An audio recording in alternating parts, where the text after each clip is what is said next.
ini udah mulai ada narasi propaganda fitnah terhadap Syekh Hasyim Asy'ari sebagai pendiri NU, ya, dan pahlawan, dan ulama dan wali. Ini tega-teganya ada orang memfitnah seperti itu, sangat tega sekali. Nah, ini lagi-lagi nih dari siapa tadi? Jadi yang berkata itu adalah cucu dari Habib Utsman bin Yahya. Dan Habib Utsman bin Yahya itu kan ya seorang ulama dan mufti Batavia yang diangkat oleh Belanda. Di mana beliau itu mengatakan bahwa tidak ada bedanya antara Habib Utsman bin Yahya dan Hadratus Syekh Kiai Haji Hasyim Asy'ari untuk menolak perlawanan rakyat kepada penjajah gitu, Pak. Itu sebenarnya bagaimana sih, Pak? Jadi intinya Syekh Hasyim Asy'ari melarang rakyat untuk melawan penjajah. Penjajahnya siapa dulu nih? Belanda pada zaman itu. Surabaya. Ini lempar batu sembunyi tangan namanya. Ini udah mulai ada narasi propaganda fitnah terhadap Syekh Hasyim Asy'ari sebagai pendiri NU, ya, dan pahlawan, dan ulama dan wali. Ini tega-teganya ada orang memfitnah seperti itu, sangat tega sekali. Nah, ini lagi-lagi nih dari siapa tadi? Oknum Ba'alawi. Oknum Ba'alawi lagi aja nih. Ini mulai lagi nih. Tega-teganya sampai mengeluarkan narasi-narasi bok-brok yang meracuni rakyat Indonesia. Tokoh NU, pendiri NU, seorang wali, sampai tega difitnah seperti itu. Ya. Ini dusta sekali. Jis, ini gampang sekali ngejawab yang kayak gitu, gampang. Tetap kalau Abah mah bersandarnya atas bukti. Bukti aja. Karena hanya bukti itulah yang bisa dijadikan pegangan hukum, baik secara hukum negara maupun agama. Syekh Hasyim Asy'ari terbukti adalah seorang wali, seorang ulama, orang pribumi, pendiri NU yang menggemakan resolusi jihad. Tahun berapa? Tahun 45, tanggal 22 Oktober, resolusi jihad. Itu bukti melawan, perlawanan. Bukti yang kedua, Bung Tomo memakikan Allahu Akbar melawan Belanda. Itu atas izin dan perintah dan doa Syekh Hasyim Asy'ari. Itu bukti. Bukti ketiga, Syekh Hasyim Asy'ari mendirikan NU. NU itu untuk melawan Belanda. Mempersatukan ulama-ulama se-Nusantara untuk melawan Belanda. Itu karya, itu bukti. Ya, jadi yang menuduh Syekh Hasyim Asy'ari itu menghentikan perang melawan Belanda, jelas itu menurut Abah adalah pernyataan yang salah. Pernyataan yang salah sekali. Jangan disamakan dengan adanya bukti Habib Utsman bin Yahya yang memfatwakan geger Cilegon itu bukan jihad, dan itu ada buktinya, suratnya ada. Itu jelas ada bukti, nggak bisa ditolak. Wong suratnya beredar kok, ya kan? Ini bukan fitnah. Nah, itu jelas ada bukti. Belum lagi yang lainnya. Nah, kalau Syekh Hasyim Asy'ari, buktinya nyata yang tadi. Apa kita mau percaya kepada ucapan Oknum Ba'alawi tersebut? Ini satu bukti. Henti-hentinya yang Abah dengar ini, Oknum Ba'alawi itu selalu menghinakan mayoritas nih. Menghinakan, merendahkan. Yang Abah dengar nih, diduga ya. Tapi banyak laporan ke Abah ini menghinakan, merendahkan ulama-ulama Nusantara, ulama pribumi. Dulu maupun zaman sekarang, bahkan zaman sekarang lebih banyak lagi yang tidak berakhlak. Nah, ini lebih buruk lagi kalau sampai berani memfitnah Syekh Hasyim Asy'ari. Ini sudah keterlaluan nih. Yang Abah heran nih, kenapa para pengurus NU kenapa diam aja? Syekh Hasyim Asy'ari ini difitnah sebut, kok diam aja? Ini tanda tanya ini. Apa menyetujui dengan ucapan Oknum Ba'alawi tersebut? oknum Habib tersebut setuju? Ini sangat aneh sekali. Masa diam aja? Syekh Hasyim Asy'ari difitnah seperti itu, masa nggak ada klarifikasi? Ini harusnya ada klarifikasi dari NU. Mestinya. Ini jangan sampai masyarakat teracuni lagi nih. Bahaya ini udah. Jangan diam. Apalagi kalau ngelihat sejarahnya gitu, Bah ya. Hadratus Syekh itu pesantrennya sampai dibakar itu, Bah, sama Belanda. Oh pernah ya? Pernah, Bah. Lantaran dicurigai, oh ini ada indikasi perlawanan terhadap Belanda, sehingga untuk mematikan gerakan-gerakan itu pesantrennya sampai dibakar gitu. Iya, pesantrennya dibakar, dipenjara, kukunya dicabut, dipindahkan lagi penjaranya. Tapi kalau umpamanya nih, Syekh Hasyim Asy'ari melarang santrinya melawan Belanda ketika beliau sedang dipenjara, itu wajar. Itu hal yang wajar, itu siasat. Karena bagaimana mungkin santri akan perang melawan Belanda ketika Syekh Hasyim Asy'ari ada di penjara. Itu hal yang logis dan itu memang siasatul mulk, siasatul perang, itu siasat perang wajar. Wong ada di penjara, beliau ada di penjara, santrinya mau melawan Belanda, dilarang dulu melawan. Bukan melarangnya bukan karena antipati, bukan karena berpihak kepada Belanda, awas loh. Bisa jadi siapapun dia, pejuang di Indonesia, mungkin ada yang pernah melarang anggotanya melawan Belanda, bisa jadi. Tapi sebabnya kenapa? Kalau dia sebab melarang melawan Belanda karena ada kecondongan menjadi antek Belanda, nah ini yang tidak boleh. Tapi kalau ada pejuang Nusantara yang melarang anggotanya melawan Belanda karena siasat perang, karena kondisi, tapi dia bukan antek Belanda, justru dia musuh Belanda, berarti itu adalah bagian dari siasat perang. Nah, begitu juga andai kata Syekh Hasyim Asy'ari pernah melarang santrinya melawan Belanda atau Jepang, ya, karena beliau sedang di penjara atau karena suatu keadaan, dan Syekh Hasyim Asy'ari sendiri bukan antek Belanda, bukan antek Jepang, berarti itu adalah bagian dari siasat perang. Beda dengan oknum Mufti Batawi yang melarang ahli tarekat di Banten, Geger Cilegon melawan Belanda karena ada indikasi, bukan indikasi, karena beliau ini antek Belanda, terduga antek Belanda. Ini apa masih ngomongnya masih lemes nih, masih terduga nih. Padahal sudah ada bukti loh, masih bicara terduga, saking menghormatinya. Beda dok, beda. Jangan disamakan. Apalagi sampai mengeluarkan fatwa, menyebarkan pamflet-pamflet di depan masjid, di rumah-rumah gitu, Bah ya, untuk untuk meredam perjuangan rakyat. Nah kan, ya kan, mengatakan bahwa pergerakan Geger Cilegon dan yang lainnya bukan jihad. Itu jadi sebuah fatwa. Lalu yang ditanyakan kepada oknum Ba'alawi yang mengatakan bahwa Syekh Hasyim Asy'ari pun pernah melarang untuk melawan Belanda, itu Syekh Hasyim Asy'ari berupa fatwa atau bukan? Ada pamflet tidak? Maka oknum Ba'alawi tersebut harus membuktikan, jangan hanya main tuduh. Ya, buktikan kepada kita ada maklumat Syekh Hasyim Asy'ari melarang perang, ada fatwanya, ada pamfletnya, harus begitu dong. Kalau tidak ada, jangan sembarangan ngoceh, memfitnah ulama Nusantara wali semacam seperti Syekh Hasyim Asy'ari. Waduh, itu bahaya itu orang tuh. Padahal kan salah seorang Habib, Muhammad Asad bin Syahab itu menuliskan biografi Hadratus Syekh itu, Pak. Jadi judulnya Al-Allamah Muhammad Hasyim Asy'ari Waldi Labinat Istiqlal Indonesia. Hadratus Syekh Kiai Haji Hasyim Asy'ari, perintis kemerdekaan Indonesia, Pak. Ini dari Habib yang nulis itu, Pak. Nah, itu kan lebih menguatkan lagi. Betul. Makanya ada kalau ada oknum Ba'alawi bertentangan dengan oknum Ba'alawi juga. Aneh ini. Ini yang mana yang harus dipercaya? Jangan-jangan yang dusta ini yang siapa nih? Waduh. Dan penulis itu sezaman, bahkan bersahabat lama dengan Hadratus Syekh. Nah, itu yang lebih kuat. Betul. Ini orang baru nongol. Udah coba-coba mengklaim Syekh Hasyim Asy'ari juga melarang untuk melawan Belanda. Kan aneh itu. Betul.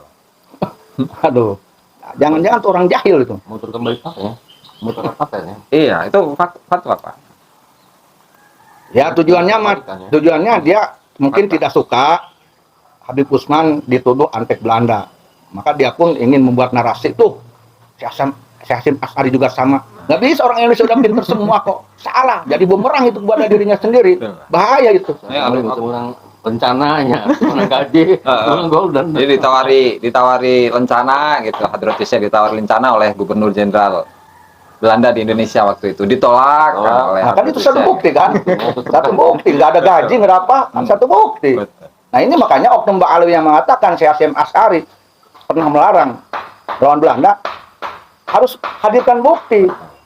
Ada nggak rencana dari Belanda? Ada nggak gaji dari Belanda ke Syekh Hasyim Asy'ari? Mana maklumatnya? Mana fatwanya? Jangan hanya ngomong senek deweknya aja. Pengamburan sejarah. Bahkan fatwakan setelah itu, Pak, setelah apa namanya? Muktamar Menes itu tahun 1938 di Menes, itu justru beliau menyuarakan supaya perlawanan terhadap Belanda itu lebih dari yang sebelumnya. Itu, Pak. Betul, betul, betul sekali. Makanya di Banten saat itu mulai berkobar melawan Belanda, ya kan?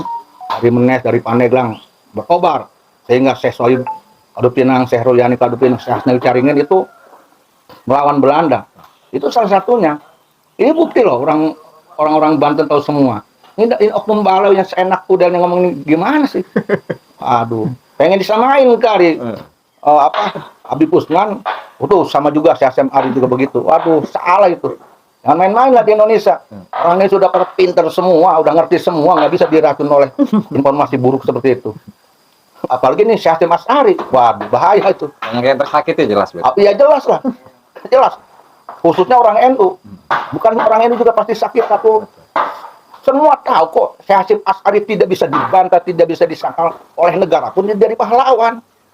Sekarang ini ada NU, ada Ansor, ada Banser. Itu kan biasanya Syekh Hasyim, dan itu sudah bukti bahwa beliau itu memang pejuang negara yang melawan, pasti itu bukti. Sekarang maaf nih, Habib Usman apa karyanya? Membentuk apa Habib Usman? Coba lihat. Mana buktinya? Belum nemu sih, Pak. Bahkan kan kalau di doanya itu, atau di surat di doanya, ya Allah mudah-mudahan engkau sejahterakan pemerintah Belanda di Indonesia, Iya, itu betul. diantaranya. Kemudian, ya Allah langgengkanlah, kekalkanlah Belanda itu di Indonesia. Nah kan? Gitu. Itu kan jelas itu. Ini ingin mengusir Belanda, ini malah supaya langgeng kan kacau beliau tuh. Ya kan? Betul, Pak. Ya mestinya kalau memang umpamanya Habib Usman ini bukan antek Belanda seperti yang beredar di sini, ini beredar loh ya, di video dan sebagainya, ada bukti karya untuk membuktikan bahwa beliau memang pejuang NKRI, pejuang negara. Karyanya apa? Ya, perlawanan nggak Iya, ada yang malah di- karyanya yang sifatnya melawan Belanda. Buktinya mana perlawanan Belandanya? justru lebih condong ke Belanda, Pak. Nah, itu kalau lihat referensi tadi mah kan jelas itu tidak salah kalau ada orang yang mengatakan beliau itu antek Belanda, wajar. Sekarang sudah beredar, sudah bukan rahasia umum. Apa lihat di medsos di mana-mana sudah bukan beredar, bukan rahasia umum. Bukan rahasia umum bahwa itu Mufti Batawi itu antek Belanda. Bang Wabah juga punya kok suratnya. Surat beliau ke Belanda itu ada. Makanya bahkan doanya Habib Usman bin Yahya itu dibacanya 2 kali tuh, Pak. Jadi di tahun 1889, setahun setelah geger Cilegon, itu mendoakan berdoa, dan doanya itu di masjid Oh, setelah di Jumatan, masjid Pak. itu ya, Di masjid, mendoakan Ratu Wilhelmina itu. Ya. Oh iya benar. Tuh, benar. itu pertama. Nah, kemudian untuk yang kedua, karena beliau sudah meninggal di tahun 1914 kalau tidak salah, di tahun 1925 itu pun didoakan lagi oleh putranya gitu, Yahya kalau nggak salah namanya. Mendoakan Belanda lagi. Doakan Belanda lagi, Pak. Dua kali kejadian. Lah kan itu sudah fakta. Jadi nggak bisa kita membantah, itu sudah bukti sejarah kok. Ya kan, dan ada buktinya kan? Ada bukti. Ditambah lagi sama ini apa? Beliau menggambar, di situ ada Ratu Wilhelmina, kemudian mengucapkan selamat ulang tahun yang ke-25 itu, Bah. Dan ditambah dengan puisi-puisi yang isinya adalah memuji-muji pemerintahan Belanda, Bah. Kolonial Belanda. Itu mah Belanda banget, itu udah antek Belanda banget kalau begitu mah. Udah antek Belanda. Waduh. Antek Belanda banget kalau begitu mah. Itu mendoakan setelah menikah itu. Ya, setelah mati, setelah meninggal. Setelah meninggal dibaca oleh putranya itu, Pak. Bukannya. Doa itu. Bagaimana hukumnya itu? Ya, tahu hukumnya gimana tuh? Ya kalau cuman sekedar mendoakan supaya sehat sih, boleh-boleh saja gitu. Kan yang meninggal. Masa yang meninggal itu sehat kembali? Ya bisa jadi jariah gitu. Jadi apa nih? Ya begitu lah. Bukan, maksudnya gini, setelahnya Ratu Wilhelmina wafat. Bukan, yang wafat mah Said Usmannya. Oh, Said Usmannya. Mm-mm. Oh, Habib Usmannya. diteruskan mendoakan lagi Terus mendoakan lagi oleh putranya. oleh putranya. Oh. Jadi Habib Usmannya mendoakan Ratu Wilhelmina dan Belanda. Dan anaknya pun sama, mendoakan juga. Belanda juga. Betul. Tapi anaknya mah kedua setelahnya Habib Usman Meninggal. wafat. Ya. Gitu kan? Betul. Ya, Itu itu ada datanya itu, Pak. banget antek Belandanya. Makanya aneh abang nih oknum-oknum nih orang-orang di zaman Saiki masih kultus banget, aneh abang. Jangan-jangan dia juga ikut-ikutan ke Belanda-Belandaan lagi. Kenapa bukan mendoakan masyarakat Indonesia ya? Nah, harusnya kan ya. mendoakan supaya cepat-cepat merdeka gitu kan. Atau apa menggugah rakyat supaya semangat dalam perjuangan melawan Belanda kan gitu Iya. harusnya. Itulah yang kan orang bodoh seperti saya misalnya kan. Kan kalau Hadratus Syekh itu bahkan berikrar itu, Pak. Berikrar untuk melawan Belanda setelah kedatangan beliau kedua kali di Mekah. Itu berikrar, berjanji, berikrar dengan sahabat-sahabatnya bersama ulama-ulama di sana dari Asia Tenggara secara umum lah. Itu untuk memperjuangkan Indonesia supaya lepas dari Belanda. Dari Belanda. Tuh. Ya karena memposisikan Belanda itu seperti kafir Quraisy. Kalau Ki Haji Hasyim Asy'ari mah, Iya. Ya termasuk di Banten, Syekh Sohib Baru Pinang, Syekh Ruyani, Syekh Madot, Parakan Telu, Syekh Asnawi Caringin. Itu kan semua juga anti Belanda. Anti Belanda. Dan menggelorakan perang terhadap Belanda. Ini kok aneh. Ada seorang mufti loh, mufti Baghdadi yang punya fatwa kok bertentangan dengan ulama-ulama seperti tadi. Seperti Syekh Asy'ari, Kiai Haji Wahab Hasbullah, ya.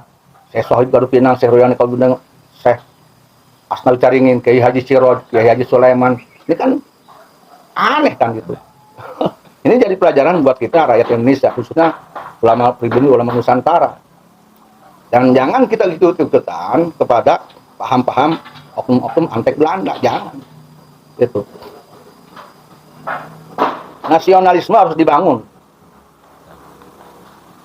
oleh kita-kita. Untuk apa? Untuk penguatan NKRI. Kalau nasionalisme, kecintaan kepada para pejuang, pada para pejuang pengusir penjajah, pada para pejuang pendiri bangsa ini hilang, kita akan mudah dijajah kembali. Maka pribumi harus punya nasionalisme yang tinggi. Berjiwa NKRI, Merah Putih, Pancasila, Bhinneka Tunggal Ika. Itu warisan dari para pejuang bangsa kita. Dan kalau ini diobrak-abrik oleh kaum HTI, Wahabi, bla dan sebagainya, ini bahaya nanti Indonesia. Ya, ini bisa tadi narasi yang mengatakan Syekh Hasyim Asy'ari pun melarang untuk melawan Belanda. Ini narasi pembusukan terhadap rasa nasionalisme. Dan Abbas sangat mengecam keras ucapan Oknum Bang Ali tersebut. Sangat mudah. Dan menuntut Oknum Bang Ali untuk menghadirkan bukti. Jangan hanya bicara, tapi buktikan. Betul Syekh Hasyim Asy'ari itu melarang melawan Belanda dengan tujuan keberpihakan kepada Belanda. Harus dibuktikan gitu. Kalau tidak ada, itu dusta itu. Sangat dusta sekali. Ini Abbas sangat mengecam keras. Dan ini menyakiti bukan hanya NU, orang NU, tapi menyakiti seluruh rakyat Indonesia. Karena pejuang bangsa itu sekelas Syekh Hasyim Asy'ari sudah direndahkan, sudah difitnah. Bahaya besar. Bener mau ikut palesnya, maling teriak, maling iya benernya. Bener insya Allah.